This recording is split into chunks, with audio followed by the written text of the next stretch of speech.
Okay, so the first time I tried to record this, it went for like 25 minutes, so let's try and get it done a bit quicker, shall we? Okay, so my main travel filming kit, as of a few hours ago, thanks to the new camera, it is now the G85. It replaces my ever-trusty G7. Image quality will basically be the same, including the 4K video, but what I get now from the G85 that I didn't get from my G7 is Panasonic's new 5-axis in-body stabilization, and as someone who shoots run-and-gun handheld almost exclusively when out and about, this makes a huge difference, including opening up some lens choice options that I haven't used much since switching to the G7 because of its complete lack of built-in stabilization. I can finally bring some of my lovely prime telephotos back into the mix. Hooray! It also means I can cut way back on the amount of support gear I used to carry to help me get the best out of the G7.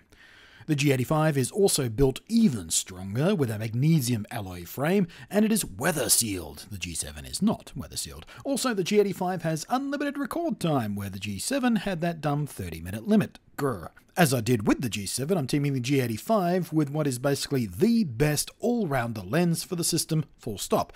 It's Panasonic's 12-35 constant aperture f2.6 zoom. In full-frame terms, it is basically the ever-classic, indispensable, irreplaceable 24-70.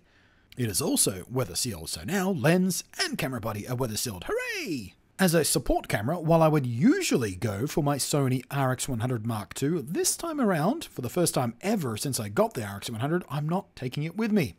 I will instead be using my iPhone 7 Plus to do the job. I've actually used this particular iPhone model way more than any previous model for video, and that's really saying something because I do use iPhones a lot in the production of my content.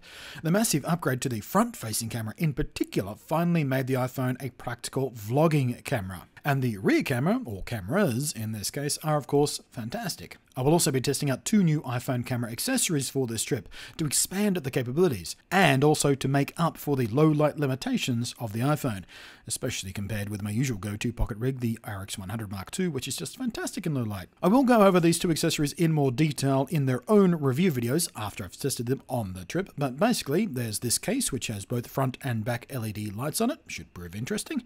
Also this new lens system for which I have a very nice wide-angle lens. In fact, it is what I was using in the outdoors intro for this video. It's all metal and glass and very high quality, and it may just be the best wide-angle adapter lens I've ever tried for the iPhone yet, but time will tell. The trip will put it to the test. Also missing from my kit alongside the RX100 Mark II is the GoPro Hero 3 Black I usually travel with. I'm hoping that the wide-angle lens for the iPhone will fill in much of what I use the GoPro for on trips like this. Although I do have to admit I'm feeling a bit of trepidation in leaving behind the ever-trusty RX100 Mark II and the GoPro, both of which have just been invaluable over the years.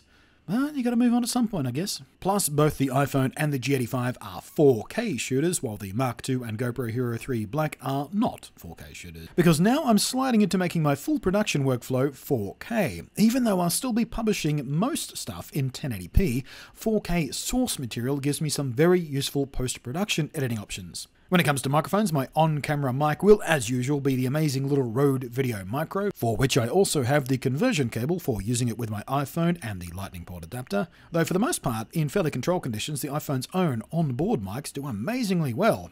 Certainly better than the onboard mics on the Lumix. And again, that's what you heard at the start of this video. On the rare occasion I need a lapel-style mic, I also have my MyMic Sports Mic. For the support gear, I've got this tiny but surprisingly powerful iBlazer LED light, a pair of mini tripods, a selfie stick, not for selfies, but very useful for getting some extra reach sometimes. And finally, I'm still undecided on if I'll take the 2 powered stabilizer gimbals, both of which I have reviewed, and the iPhone one, which I've modified with more counterweight so it can be used with that big, heavy accessory lens and balanced properly.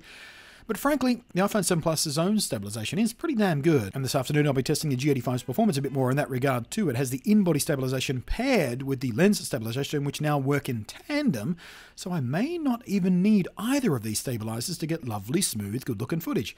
I guess I'll update you on one of the next vlogs on the trip.